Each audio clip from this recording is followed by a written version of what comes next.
আচ্ছা শাহদুল, তোমার কাছে ছোট কোনো ঘটনা আছে কিনা? আমরা সেই ঘটনায় চলে যাই। ছোট একটি ঘটনা আছে। আচ্ছা, সেই ঘটনাটি শুনবো হচ্ছে, আমরা। হ্যাঁ, সেই ঘটনাটি হচ্ছে জিন কোথায় থাকে বা কোথায় অবস্থান করতে পারে সেই বিষয়ে একটি ঘটনা আমি শুনেছি আর কি। সেই ঘটনাটি হচ্ছে বাড়ির পাশে যদি কোনো শিমুল গাছ বা বট গাছ বা তেঁতুল গাছ থাকে এই ধরনের একটি জায়গায়, আর আরেকটি জায়গায় বাড়ির পাশে যদি কখনো অপবিত্র স্থান, পবিত্র স্থান থাকে, একদম পবিত্র স্থান, সেই জায়গাটাতে থাকে এবং কোনো মানুষ, একজন মুমিন বা কোনো মানুষ যদি অসচেতনভাবে চলাফেরা করে, সে ছেলে হোক বা মেয়ে হোক, নারী বা পুরুষ, তার ভিতরেই বসবাস করে, রাইট, তার ভিতরেই বসবাস করে। সেই প্রেক্ষাপটে ঘটনাটি, তা এইরকম ঘটনাটি হচ্ছে আমার এক গ্রাম সম্পর্কে চাচার কাছ থেকে শোনা। সেই ঘটনাটি তার সাথেই, তার এক আত্মীয়ের সাথে ঘটনাটি ঘটে গেছে।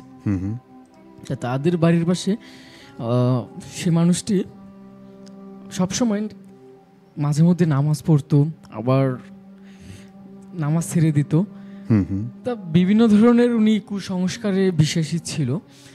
কুসংস্কারে বিশ্বাস থাকার কারণে ওনার শরীরে, উনি কখনো যখন নামাজ পড়তেন তখন ওনার মতন যেন ভদ্রতা আর কোনো ব্যক্তি নেই ওই এলাকায় বা ওখানে। তা ওই সময় পরে যখন উনি আবার শয়তানের আশ্রয়ে পরে নামাজ ছেড়ে দেয়, এই কাজ ও কাজ করে, দুনিয়ার সব ধরনের বাজে কাজগুলো যখন করে, তখন ওনাদের কাছে মনে হচ্ছে যে আসলে এনার ভিতর শয়তানি আছে। জি। ওই ব্যক্তির ভিতর যখন জিন আসর করছে, তখন কিন্তু ভাই কেউ তেমন একটা বুঝতে পারেনি যে এনার কাছে, এনার ভিতরে জিন বসবাস করছে বা জিন আছে বা এনার বাড়ির পাশে। সবথেকে বড় একটা বিষয় ভাইয়া, উনি যে রাত্রেবেলা ঘুমাতেন ওনার যে রুমে, সেই রুমের পাশে, ওনার বিছানার পাশে একটা যে আলাদা করে বালিশ রাখা হতো, সেই বালিশে একটা ছায়া দেখা যেত বা শুয়ে আছে এরকম একটা অবয়ব বোঝা যেত। সেটা উনিও বুঝতে পারতো যে কেউ আছে। যখন উনি চোখ খুলতো তখন আর কাউকে দেখা যেত না যে কেউ আছে কিনা এখানে। যখন উনি হাত ফেলে দিতেন বা হাত রাখতেন, বুঝতে পারতো যে কেউ একজন আছে। পরে যখন উনি এইসব অনুভূতি ওনার কাছে মনে হচ্ছিল, তখন উনি বুঝতে পারছে যে বিষয়গুলো হয়তো কাউকে শেয়ার করা যাবে না। শেয়ার করলে হয়তো কেউ আমাকে পাগল মনে করবে বা কুসংস্কার মনে করবে। অথচ উনি যে নিজে যে একটা কুসংস্কারের ভিতরে আছে, মানুষকে কুসংস্কার এগুলো বোঝায় যে এটা করা যাবে না, ওটা করা যাবে না, এই ধরনের কথাবার্তাগুলো। তা ওইটার প্রেক্ষাপটে উনি নিজেও যখন কুসংস্কার বিশ্বাস করে এবং উনি অন্যদেরকেও মনে করে তারা হয়তো কুসংস্কারগুলো মনে করবে এই কথাগুলো বললে। তখন ধীরে ধীরে যখন জিন ওনার ভিতর বসবাস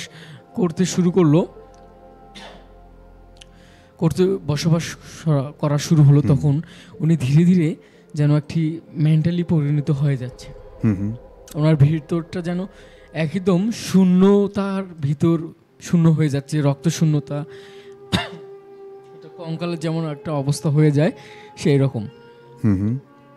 তা উনি যখন অসুস্থতা হয়ে যাচ্ছেন, তখন ডাক্তারের চিকিৎসা নিচ্ছিলেন। উনি মনে করছে যে ডাক্তারের চিকিৎসা নিলে হয়তো আমি ভালো হয়ে যাব। তা ভাইয়া, একটা মানুষের যখন জ্বর আসে, সেই মানুষটার কিন্তু স্বাভাবিক 7 দিন বা 8 দিন এর বেশি কিন্তু জ্বর থাকে না। তো উনি যখন জ্বরে আক্রান্ত হলো, তখন ওনার জ্বর যেন সারা মাসেই থেকে যাচ্ছে, এইরকম একটা অবস্থা। আচ্ছা। তা উনি যখন, আমার যে চাচার কথা বললাম, হ্যাঁ, সেই চাচার সাথে কিন্তু ওনার একটা বন্ধুত্ব সম্পর্ক আছে, এমনি আত্মীয়তা হলেও বন্ধুসুলভ একটা সম্পর্ক আছে, যে সবকিছু বলা যায় আর কি। তা উনি ওনাকে ডেকে নিয়ে যে সবকিছু খুলে বললেন যে বন্ধু বা আমার সাথে এই ঘটনাগুলো ঘটছে, আমি পাখা 1 থেকে 1.5 মাস জ্বরে আক্রান্ত আছি, আমি মেডিসিন খাচ্ছি, ডাক্তার দেখাচ্ছি, ডাক্তারকে রিপোর্ট অনেক কিছু এক্সরে আলট্রাসাউন্ড করলাম, কোনো কিছু প্রতিফলন পাচ্ছি না, যে কোনো রিপোর্ট বা রোগ ধরা পড়বে সেটা আমি পাচ্ছি না। তা ওই কথা বলে যে বলতেছে আমার ওই গ্রাম সম্পর্কের চাচা যে ঠিক আছে, আমরা আবার নতুন করে ভালো কোনো ডাক্তারের কাছে যাব। আচ্ছা। তা উনি ওনাকে নিয়ে যাইতে বললো, পরে উনি বলছে না আর কোনো ডাক্তারের কাছে যাবো না, এত ডাক্তারের কাছে গেলে রিপোর্ট কোনো রোগে ধরা পড়বে না, অযথা যে ওখানে লাভ নেই। পরে যখন ওনারা ওই কথা বলে যে ঠিক আছে আপনি কি করতে চান আপনি নিজেই করেন, পরে ওনারা যখন ওনার সাথে ঘটনাগুলো যখন ঘটে যাচ্ছে দিনের পর দিন ঘটে যাচ্ছে, তখন উনি ওনার মাকে বললেন আর কি যে আম্মু এই ঘটনা আমার সাথে এটা হচ্ছে, আমি যখন বিছানায় শুয়ে থাকি রাত্রেবেলা কেউ যেন আমার পাশে শুয়ে আছে, যখন আমি হাত বিলিয়ে দেই বা ছেড়ে দেই তখন অনুভব হচ্ছে যেন কেউ যেন আছে, আবার যখন চোখ মিলি এই পাশ কাত হয়ে দেখি যে কেউ আছে কিনা তখন দেখি আবার কেউ নেই। তো ওনার আম্মু অবাক হয়ে গেল যে এই ধরনের ঘটনা তো কখনো ঘটার কথা নয়। তারপরেও উনি একজন ওনাদের পার্শ্ববর্তী একজন মসজিদের ইমামকে ডেকে আনলেন, ডেকে আনার পর ওনার গা ঝেড়ে দিলেন এবং পানি পরা দিলেন। সে পানি খেয়ে নিয়ে একটু নিজেকে আরামদায়ক মনে করছিলেন, একটু সুস্থতা বোধ করছিলেন। সেই সুস্থতা বোধের পর আবার যখন ওনার ভিতর যখন প্রেশার ক্রিয়েট করা হচ্ছে, ওনার ভিতর যখন সর্বশেষ ওনার শরীরের অংশ রক্ত যখন শেষ পর্যায়ে তখন উনি বিভিন্ন ধরনের কথাবার্তা শুরু হয়ে গেছে, মানুষকে কি বলতেছে না বলতেছে নিজেও জানে না, আচ্ছা কাকে কি বলছে নিজেও, এবং কোথা থাকে ভাইয়া সেটাও নিজেও জানে না। তার আমার এই চাচার কাছ থেকে শোনা সে নাকি বাসা থেকে 3 দিন উধাও ছিল। 3 দিন উধাও ছিল এবং সর্বশেষ তাকে পাওয়া গেছে একটি বাঁশঝাড়ের নিচে পাওয়া গেছে, তাকে অজ্ঞান অবস্থায় তাকে বাঁশঝাড়ের নিচে পাওয়া গেছে। এবং তাকে আবার দেখেছে ওখানকার পার্শ্ববর্তী একটি লোক দেখেছে যে এটা না আমাদের গ্রামের উমুকের ছেলে, সেখানে পড়ে আছে কেন। সে আবার দৌড়ে তাকে তার বাড়িতে এসে বলতেছে যে আপনাদের ছেলেকে নাকি পাওয়া গেছে ওখানে বাঁশঝাড়ের ওখানে। তা ওনার ফ্যামিলির মা বাবা ভাই বোন যারা আছে সবাই ওখানে দৌড়ে গেছে, যে দেখে হ্যাঁ ওনার ছেলে ওখানে পড়ে আছে অজ্ঞান অবস্থায়। পরে ওনাকে যখন নিয়ে আসা হলো, ওখান থেকে কোলে করে তুলে নিয়ে আসা হলো 4-5 জন করে। ওনার শরীরটা ভাই এত পরিমাণ বরফের মতন ঠান্ডা ছিল আর এত ওজন ছিল ওনার শরীর, যেন একটা মৃত ব্যক্তির মতন শরীর ওনার ওজন হয়ে গেছে। পরে যখন বাসায় নিয়ে এসে ওনাকে জ্ঞান ফেরানোর ব্যবস্থা করা হলো, একটা পর্যায়ে অনেক দেরি করার পর ওনার যখন জ্ঞান ফিরল তখন উনি চিৎকার করা শুরু হয়ে গেছে যে আমি কোথায়, আমার বাসা তো এখানে না, আমার বাড়ি তো এখানে না, আপনার কে, আমাকে এখানে আনছেন কেন, আমি কোথায়, বিভিন্ন ধরনের কথা উনি বলা শুরু হয়েছে। তারপর বিছানা থেকে উনি যেন বাইরে দৌড় দেওয়ার মতন একটা অবস্থা, মানে দৌড়ে আবার ওখানে যাবে ওই বাজারের ওখানে।